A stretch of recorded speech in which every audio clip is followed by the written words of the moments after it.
Hi guys, welcome to my channel juice kitchen. আজ আমি তৈরি করেছি চিড়ের পোহা।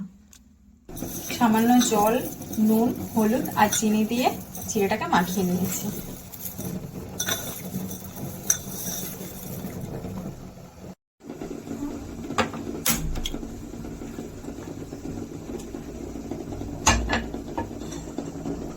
কড়াইটা গরম হয়ে গেছে, আমি কিছুটা সাদা তেল দিয়ে দিচ্ছি।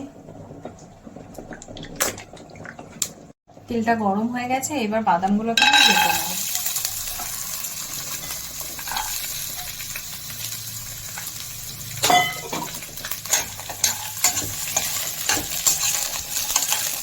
বাদামটা ভাজা হয়ে গেছে, এবার বাদামগুলোকে তুলে নিচ্ছি।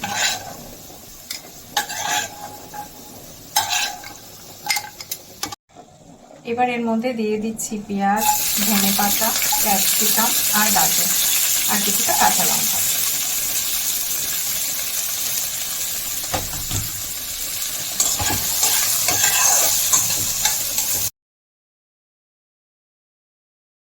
এগুলো হালকা ফ্রাই হয়ে এসছে, এবার দিয়ে দেবো আমি সরষে।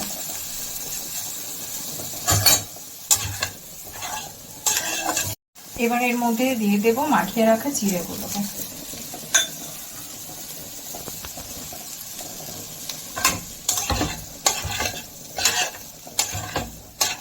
ভেজে রাখা বাদামগুলোকে দিয়ে 1 মিনিট ফ্রাই করে নামিয়ে নেব।